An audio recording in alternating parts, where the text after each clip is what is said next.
Matt, it's you and I again. So we're talking draft here this time. And you, first of all, you've written something recently on ESPN Plus, a couple different things, best fits for receivers. And I think you've had a couple other stories too. First of all, tell people a little bit about what you've been able to write lately and then what they need to check out. Sure. Well, during the draft, I usually write some annual pieces. I've done them every year at ESPN. So I start with the top traits of every quarterback in this class. I do that every year, and it's basically based on their traits as a thrower, their ability to isolate and eliminate from the pocket, throw with pace and touch, throw with arm strength down the field, attack windows, throw with rhythm. So I took, the top 6 quarterbacks who I see in this year's class and broke down their key trait. I did the wide receiver fits. I took 15 wide receivers who I really like and tried. Obviously, no one can predict perfectly where they're going to go in the draft. I try to have a feel where they're going to go in the draft and fit their traits to the best scheme or team fit in the NFL. And the last one I just did was I took 10 players who I think have the traits to fit the modern NFL game. Right. The versatility on defense, whether in the secondary or in the front seven, how you fit as a wide receiver on the offensive side of the football, what scheme you would fit best in, and also the traits for pass catching running backs. Someone like James Cook from Georgia, who isn't being discussed enough, in my opinion, because he can be deployed. I'm going to use that term deploy because I'm not saying he's this player, but can be deployed like an Alvin Kamara in an NFL offense. And the last piece I'll do will be out next week. I do it every year. I call it my draft superlatives. So I'll take 50 prospects and say, this is the best of every prospect in the draft. So from a secondary perspective, best run defender, most urgency, best post defender, best range. I always use best enforcer, because I want that in my second. If I'm coaching the NFL, I want someone to drive top down and put their pads on you. Okay. So I look at players like that, and that'll be out next week. And then next Tuesday night, 9:30 Eastern will be our draft show on NFL Matchup. So it's a primetime show. We're taking a different look this year, John, because we base a lot of our draft show content and matchup based on the Super Bowl, because that's all NFL teams. The first tape you're going to watch if I'm a coach in the NFL in the offseason is the Super Bowl tape. What did the champs do? How'd they win? What are they doing schematically, personnel-wise, down and distance-wise? And from that game, what did we see? The ability to create pressure on the quarterback in the second half from the Rams. In the fronts, they did it out. A lot of loaded fronts, a lot of 5-man fronts or 5-man loaded fronts when you're tilted to one side. We're going to apply that to the edge rushers in this class that we like and be heavy on the quarterbacks. Because I've always said there's 2 drafts every year. There's the NFL draft, there's a quarterback draft. And regardless of what you think about this quarterback class, there are guys with traits that can play in the National Football League. Some guys might need a little bit more pro coaching to develop, but there's no question they have the traits. And regardless of what you see with mock drafts, I have a hard time believing that no quarterbacks are going in the top 15. Quarterbacks rise in the draft. They rise quick. And that's going to impact a team like Washington at number 11. And that's what I was going to get to too, because if there are 2 quarterbacks go top 10, even one, that's going to push somebody else down that they probably really like. So how many quarterbacks do you think would go in the top 10 at this point? And obviously it's just a guess, because everything right now is a guess. I'm going to say 2. I'm going to say Kenny Pickett and Malik Willis. I think they both go in the top 10. And I think Desmond Ridder will be a first round pick. Yeah. Maybe in the second half of the first round. So those are 3 quarterbacks. And look, I could be totally wrong, right? We could be sitting here at the end of the month and it's the end of the first round, only one of them goes, right? But it could be 4. Some teams like Sam Howell in there. Sure they do. Sam Howell is very coachable traits. Yeah. No question about it. Very coachable traits. Matt Corral from Ole Miss. You put him in the right offense. It needs some spread game elements because of what he was asked to do at the college level in Lane Kiffin's offense. But you talk about a rhythmic thrower with short to intermediate juice. He throws a great ball. Yeah. And you can throw a location to give you, I call it a runner's ball, John. So if you're a wide receiver and you're catching a cross, you're not breaking stride. Catch and go, which is a big part of today's game at the NFL level. So I think there's going to be 2. I think it's going to be Pickett and Willis. I don't know who goes first, but they'll both have pro traits that can be used in today's NFL offenses. So that pushes someone to 11. If you're looking at 11, who do you think gets pushed down there of guys like, because you brought, Kyle Hamilton's a guy that would tempt them because he can play that in that Buffalo nickel role for them. Then you have the receivers who are there, London, Wilson, and Olave. One of those guys, maybe 2, will be at that spot. Devin Lloyd, a linebacker. I don't know. Yeah. And I was going to get into this in a minute too, because it goes to the value of that position. But of that group, who do you like for Washington at 11? I'd have a hard time passing on Kyle Hamilton if he's there at 11. Hard time. And I know the wide receiver class is deep, and it's going to be deep every year. Okay, look, I coach at the high school level. Yeah. I mean, high school kids are catching passes much more than they did in 1995 when I was playing at Glenbard Western running the veer, right? Split back veer. Okay. So high school offenses have exploded in terms of spread and trips concepts and running college level concepts at the high school level. So you're going to have deep wide receiver classes almost consistently. That's just my theory, because players are developing receiving skills at a much younger age. But I'd have a hard time passing on Kyle Hamilton, even if Garrett Wilson is there, even if Drake London is there, because I think Kyle Hamilton could be a game changer on defense. I don't care what he runs in the 40. He plays fast on tape. When you talk about 40 position, the safety position, 4-4, 4-5, 4-6, they all work. They all work. I play with some great safeties who ran a 4-6. And then in my piece I just did, I had to pick a player comp for Kyle Hamilton. I comped him Justin Simmons from Denver. Justin Simmons ran a 4.61. Justin Simmons, one of the top 5 safeties in today's game. Okay, so safety position in terms of safety speed is more about your eyes, more about your natural instincts, awareness. You know, get a jump on the football. And Kyle Hamilton, to me, he's not a true center fielder, right? You're not going to play him as a post safety. That's not why you draft him. He's a split field safety, which is quarters, cover 2, cover 6, because he has explosive forward ability. He's got that enforcer mentality where he will physically strike you on contact. You see it in the tape. Yeah. He can heat up the alley as a run defender. And then you start talking about him in sub packages, like you're saying with Washington and their free safety nickel package. He can be, I call it, when you have a player like Collins, who was there last year, or Kyle Hamilton, it's more of an overhang. You're not really a true slot defender. You're an overhang defender where you can create disruption at the second level. Kyle Hamilton is a 6'4", 220-pound frame. He has the frame to match up to elite tight ends in this league. Mm-hmm. He has a frame to match up to Dallas Goedert twice a year, right? He does. He has that frame to match up to him twice a year. And that's what you want. Somebody can match the top 5 tight end and play him down the seam, play him underneath on crosser, stick to the hip, be disruptive, be physical with him, use that long frame to disrupt the release. And I think he can be schemed as a blitzer. You saw it in the Notre Dame film. Yeah. No question about it. He can be schemed as a blitzer. So that guy has second and third level impact ability. Plus you can scheme out your sub packages as a blitzer. He's got a rare size athletic combo. You don't see safeties that are built like that very often. Now, at 6'4", he is high hipped. He is a little tight. He has average change of direction because he's 6'4", John. And when you're 6'4" and you're that long, you're not going to be changing directions like a 5'8" running back. It's just not humanly possible. Okay. So there are, anytime we get to this point in the draft process, people are going to look at some of these prospects and try to tear them down a little bit. And that was a couple weeks ago when the reported 40 time for Kyle Hamilton on campus in Notre Dame was a high 4.6s, right, low 4.7s. He ran a 4.59 electric at the combine. And if you watch the tape, you're not thinking about his 40 time. It never crosses your mind. That's a positive thing because he plays fast. There's a big difference between game speed and stopwatch track speed. And Kyle Hamilton plays extremely fast, and I think he's disruptive. Now, let's say they did go wide receiver. If it's Wilson, London, and Olave, I'm taking Wilson. I think Garrett Wilson is dynamic. I think he has playmaking traits. My comp for him is Stephon Diggs from the Buffalo Bills because he's a 3-level target. He ran a 4.38 40 at the combine. You know Ohio State, John. We understand he can stretch you vertically. He had 6 touchdowns last year in vertical throws. We know he can stretch you vertically, but I like him even more as a catch and run target. Yeah. Okay. Because he is very elusive after the catch. He's got a physical element to him. I think that's very important at any position in football, but especially in today's game with the wide receiver position. Can you create yards after the catch? It's easy to run after the catch when there's no one there, right? But in the NFL, there's going to be people there. Can you either make people miss or can you slip tackles and can you play through contact? That's what Garrett Wilson can do. And again, he's very sudden.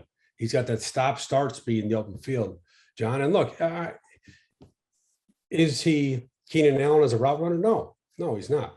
He's still a developing player. He's a young player. He's going to get pro coaching. He's going to get more coaching because there's no time restraints like there are in college football. Okay, this becomes your job where you run routes every day, and he can improve there because he has the traits to do that. And one of the things too, like I know they really like Olave too. And and I think there's going to be debate which one do you rather have. Also, Drake London. Mm-hmm. How would you see though? And you did one of the things you did recently was best fits for receivers.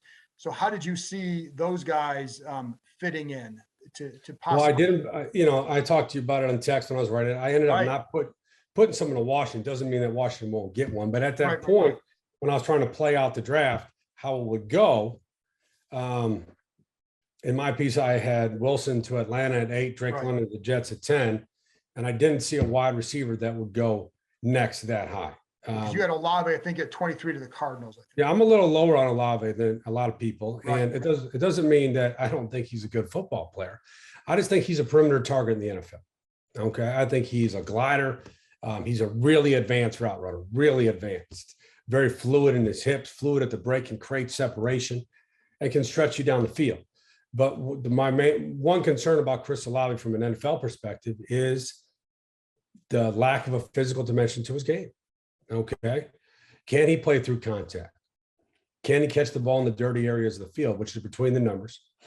Can he produce after the catch, in heavy traffic areas? That's the one concern I have on him, where I know Wilson can do it, where I know Drake London can do it. In terms of London, he's your boundary X, right? He's your boundary X in the NFL. Backside of 3-by-1 sets, you can isolate, you can throw the fade ball too. We know he's got tremendous contested catch ability, former basketball player at the high school level, real soft hands, and he is physical after the catch. He will drop his pads on you. He is more of a straight line player, again, because of his frame. He's got a very long frame. Yeah. The one concern I have on him is vertical separation ability. I don't think you saw it enough versus Pac-12 defensive backs. Right. You're not playing against Pac-12 defensive backs anymore. So that is something you have to weigh. Now, how I would utilize him, boundary X, I'd utilize him in the slot. I'd make him Marquise Colston in the slot. That was my comp for was Marquise Colston because of what Colston did with Breeze New Orleans, running the bender or the over and running the straight seam ball down the field. Well, that's where you get a lot of matchups. And you look at today's NFL, John, so split safety heavy. Let's put him right down the middle. Right. Let's go after him. Let's target him. Let's match up Drake London inside against quarters on a safety because that's the matchup. Let's go vertical against the safety inside. Let's run the over inside, make a safety chase. And I know Drake London has the physicality to him in the body frame where he can post up a safety on an interior throw. And also strike zone, which is the 20 to 35 yard line, red zone, as we all know, 0 to 20. That's where I'm taking my shots to him.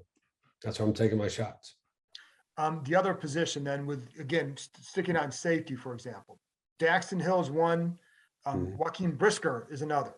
Mm-hmm. How do you I see you're smiling now on Brisker. What do you think of those guys? Because, and I know Hill came in for a visit and, I've heard good things about Brisker filling the role they would like in that Buffalo nickel role. What do you think of those two? Dax Hill, we talked about in the previous episode. I complimented Chauncey Gardner-Johnson from the New Orleans Saints, who I really like, that slot hybrid safety. Dax Hill is extremely fluid, extremely sudden. His transition speed is outstanding. So you can match him in man. He's got the length and the coverage traits of an outside corner. And we're not surprised if some teams looked at him as an outside corner. He can do that. And he's got the fluid ability as a zone dropper to get loose in space, drop the curl, the hook, drive downhill and tackle. Got great ball skills. I don't see him as a true center fielder, but he would fit as a quarters, cover 3 overhang, but especially manned up in the slot. Now, Brisker, I really like. I think Brisker is Micah Hyde. That's how I would count him too. A safety with multi-dimensional traits who can play quarters, cover 2, can rotate to the post. Very instinctive and aware versus the run game. Does what he's asked to do in the run game. Good tackler, strong tackler. I think his playmaking element will rise in an NFL defense. I mean, I really like Brisker. I really like him. I know he's not being talked about a lot with the other safeties, but someone who can run the alley, play cover 3, man match underneath, get physical versus tight ends, be disruptive in the box. So again, multi-dimensional, like a Micah Hyde, can do pretty much everything for you and be a very productive player. One more thing on Hamilton before I want to get to linebackers too. With Hamilton, you mentioned the play speed and all that. what are little things that safeties do that you see him doing that says, I'm not worried about his speed? Because, and you mentioned playing with the eyes and all that, but what, when you're watching his game, is it cheating a little bit because of his vision? Is it keeping his feet moving and always being ready to react? What is it that allows him to play a little bit faster? Well, everyone will see. If they haven't seen yet, you'll see it when he's drafted. That interception he had last year in I think it was week 1 against Florida State. Oh yeah. He came from the opposite hash, and that's the college hash. College hashes are like high school hashes, like a mile apart. And he made the play outside the numbers, the boundary. So how do you get there? Well, he read the quarterback's path. He understood where the route concept was. He had no vertical threat to his side of the field. He said, I'm going to go make a play. And when he opens and runs at 6'4", he is going to eat up grass. You have to remember that too. He's a 6'4" player, so his stride is extremely long. You've seen him make plays from the deep half quarters and the post and the football because he sees it fast. He gets a jump on the ball. He has a high football intelligence in terms of understanding concepts, wide receiver splits, alignments, down and distance, game situation. All that stuff comes into play at the safety position and allows you to get a jump on the football. Again, so if you could be a 4-4 guy and don't have the eyes, the awareness, the instincts, and you play like a 4-7 guy, or you can be a 4-7, 4-6 guy, like a Justin Simmons at 4-6 in Denver, and play like a 4-4 guy, because he does. Right. And those are things that are so important that we don't get discussed enough because we're just staring at a time Right. from the combine or a pro day. And I'll tell you what, once he gets in the league and starts playing, no one's going to care. If you ask someone on the street what Justin Simmons ran, no one knows. No one cares anymore. Once you're in the league, that stuff's gone. It's gone. Okay. The only time you're going to run it again. Okay. I went on a workout tour after I cut from St. Louis. I broke my foot first game, my second season at the vet. And we're still playing at the vet in Philly. And I went on a workout tour when I got somewhat healthy. And I ran a 40 in Green Bay and Arizona. I think I ran one in Seattle. That's the only time. Right. And they never even told me what it was anyway. So you're not going to run a 40 again unless you get cut a couple of times like me. So who cares? Can you play or not? Do you look fast on tape? You know, and I've had a much different view now that I've been coaching. And I understand it's a high school level. It's still football. And I have no idea what our kids run at the high school level. I have no idea. We don't test them in 40s, right? Why would we test them a sophomore in a 40-yard dash? All right. I want to see if you can get off the numbers in cover 2. I want to see if you can flat foot read and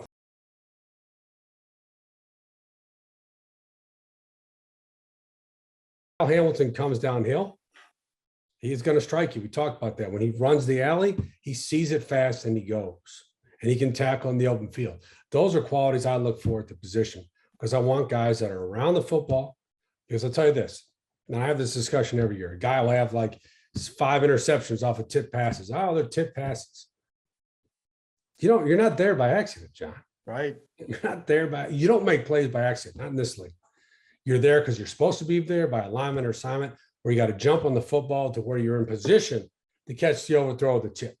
And you have the hands to finish it. I dropped plenty of interceptions in my career. Plenty. 2 at Dallas one time, like right in my hands. Okay, so that stuff matters. The only guy that I know liked to get timed in his 40 as his career kept going was Darrell Green, because he knew at age 40 he could still run a 4.43 or whatever. That's why he was like the beautiful runway model still going down the runway at 40 because the legs are still there, right? That's what Darrell Green was. He knew he had it, and I don't blame him. With the middle linebacker position. So Washington use their Buffalo nickel package and Collins in there, but more than 50% of the time. The inside linebacker, or the 3 linebacker sets, they probably used 60. I had it on Next Gen Stats. It was at 65 plays for the whole season in a 3 linebacker set.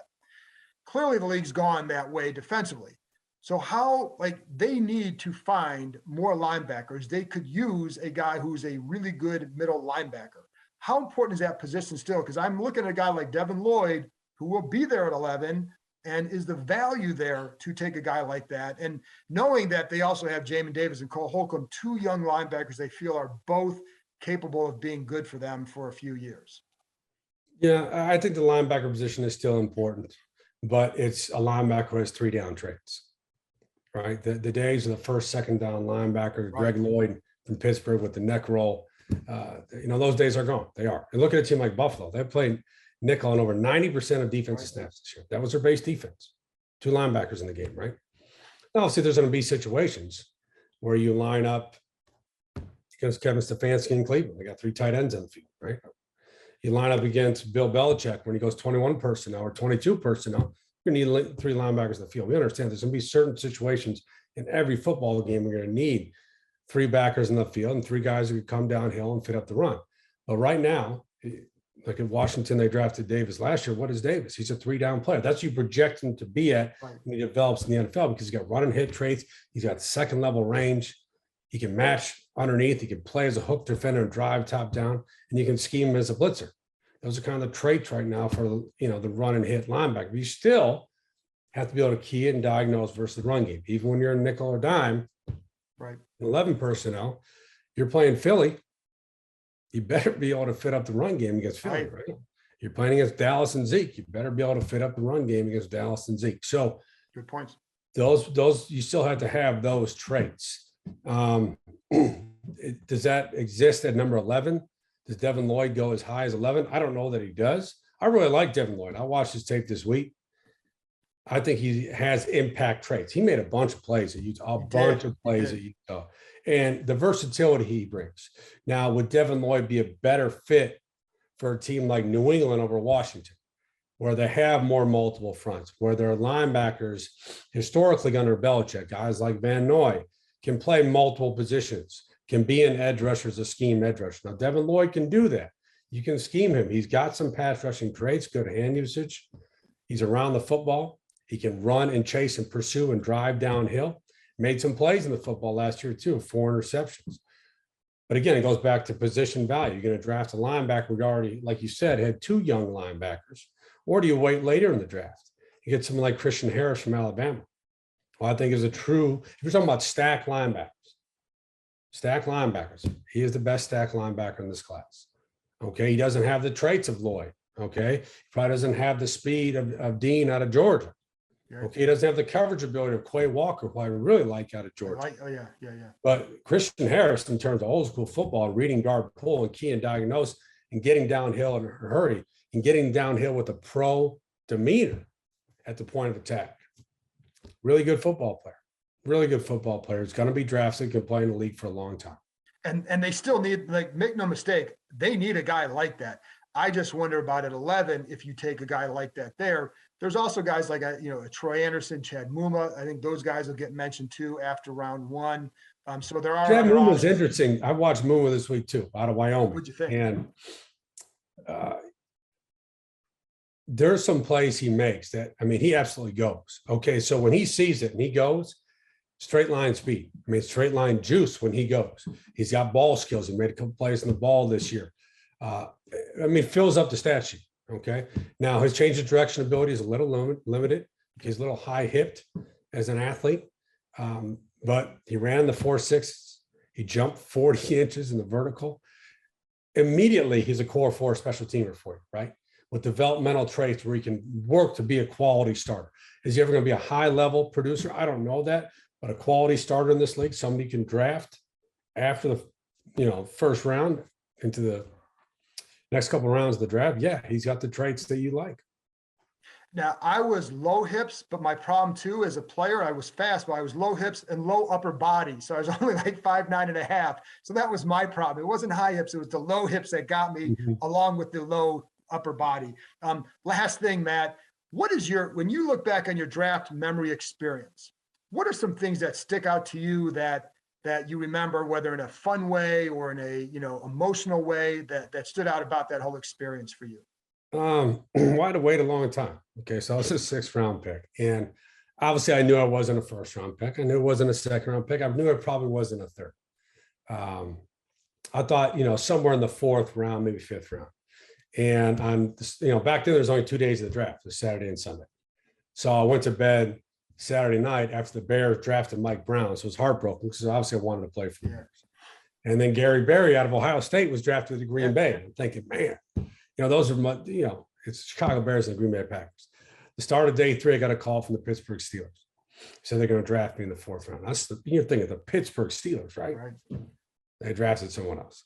And then the Cowboys said they're going to draft me. And I'm thinking, okay, I can wear the star on my helmet, because I'm big in the history of the league, and it means a lot to me. And they did not draft me either. So I had to wait longer. And I remember I was at my parents' house where I grew up. They still live there now in Glen Ellen, Illinois, where Alec Pierce is from. Alec Pierce, a wide receiver from Cincinnati. Good player. Someone you could target, later in the draft. 3rd round guy, maybe. Yeah, out of Glenbard West High School. And so I went up to my folks' room. I was walking around with my high school bat, so I was nervous, thinking, and my agent called me and said, look, you might have to prepare to be an undrafted free agent. I'm thinking, you got to be kidding me, right? And nothing against being an undrafted free agent, but it's just, it's a harder climb. Everyone knows that. And I was upstairs, and late in the 6th round, pick number 198, I got a call from the St. Louis Rams. And it was Peter Jensen, the defense coordinator, said, Matt, we're going to draft you. So I knew. And then obviously my family was downstairs watching ESPN. About 30 seconds later, you could just hear downstairs erupt because they saw it on TV. And you talk about just you're so tense and so stressed. I think even top 10 guys are too, right? Because everyone wants to be number 1, right? And you see it every year, John. We're watching ESPN. Guys are still in the draft in the green room at pick number 20. You can see it on their faces because you've been doing this your whole life. I started in 1986 playing for the Glen Ellen Golden Eagles, right? I wanted to be Jim McMahon. Okay, everyone did. This is 1986. Yeah. 1985, Bears won it all. So I've been playing football since 1986. You go through high school, and I tell the players I coach this all the time, that I didn't play immediately. I went to Iowa as a quarterback under Coach Fry, and then Chuck Long, who we talked about in a previous episode, Chuck Long asked me if I wanted to play on Sundays. I said, yes, Coach, I do. He said, it's not going to happen at quarterback. Come play defense for us, right? So I moved over to defense. So I had to relearn how to backpedal and play backwards after doing quarterback as a redshirt freshman. And back then, you understand, this is the 90s, John. Scout team quarterbacks with red jersey, didn't matter. You got hit. You got hit hard all the time. Bobby Diaco used to be a defense coordinator at Notre Dame, and the head coach at UConn was a starting linebacker. And Bobby used to put me on the ground every single day. Every day. I got hit going back to the huddle at times. And so I switched over to defense freshman year, redshirt freshman year, played special teams. Sophomore year, I was our, sub-package safety, but this is 1996. There's not a lot of sub-packages in the Big Ten in 1996. When Breeze got to Purdue, things changed, but you're playing against Michigan. It's the I formation, right. That's what it was. So I got snaps in games, and not a lot. It wasn't until my junior year that I played, and I played behind 2 NFL guys. Damian Robinson was drafted by the Jets. Next year was Kerry Cooks, who got drafted in the 5th round. So I was playing behind 2 NFL guys. I had to wait my turn, and it took a long time. So it's 3 years post high school. So I was a starter, right? So you start thinking about all this stuff in your head while the draft is going on. And you start to question, am I talented enough to play in this league? Do they view me as talented enough? I thought I was. Did they view me as talented enough? And, it was a long wait. And obviously I was picked number 199. I remember 198, number 199 was Tom Brady. So that same draft. There you go. So I remember looking at the screen, and I played against Brady, obviously in college. He was at Michigan. Looking at the screen, and they, when you get to that point of the draft, Mel's not breaking those guys down like the top 10, right? They just show like 8 guys who got drafted. I look at the screen, it says Matt Bowen, it says Tom Brady. It's okay. There goes Brady of the Patriots. And at that point, you're not thinking anything of it. Now we're the same age. I'm doing a podcast with you, and this guy's going back to play another season. But you were picked ahead of him. It was one spot. So that's like my claim to fame. No one talks about what I did as a player. So, but I can still say, if I'm uncomfortable at a holiday party, I can still say, hey, you know what? I was drafted 1 spot ahead of Tom Brady. I'm sure St. Louis feels good about that too. Yeah, sure. And a lot of other teams. Yeah. But last thing too with that, did you read magazines throughout that? Like, because the internet wasn't as big with all that stuff then. How did you follow throughout the process to know what maybe was going on? Were you reading magazines? Were you listening to anything? Talking to my agent. That's it. Mel had his big book. Okay. Mel comped me to Sam Shade. You remember Sam Shade, who played in Washington? Yeah. That was my pro comp with Sam Shade. I remember right. that. Yeah. The book is still over at my parents. I need to go get it. But no, there wasn't all this stuff. I couldn't imagine going through it now. Just the noise. And, you know, and look, we do it at ESPN. There's also from a social media perspective, it's Right. all day, 24 hours a day on the draft. And, you know, the draft is a big thing. It's a big season in our business, and there'd be a lot of outside noise, a lot of outside noise. So I didn't have that, which was nice in retrospect to think about it, that you didn't have to sit there as a prospect and say, well, ESPN said this about me, CBS said this, NFL Network doesn't think I could play, all that stuff. Or the opposite, where you're overprojected from a media perspective. And then you're sitting there on draft day, you thought you're gonna be a high day 2 pick, and it's the end of day 2 and you haven't been picked yet. You know, so that would be tough. That would be tough. But no, back then I had Coach Ferentz and the staff and my agent, Jack Becton. That was it. There was no outside noise. And obviously, you turn on ESPN, they were not talking about Matt Bowen on ESPN because I was a 6th round pick. Did you ever tell Brady you were picked ahead of him? No, he knows. That would be a nice 30. It'd be a good 30 for 30. Yeah. He could bring his 7 or 8 rings, whatever he's got. Yeah, bring those over there. Matt, you're the absolute best. I appreciate all your time. Thank you, man. Thank you, John.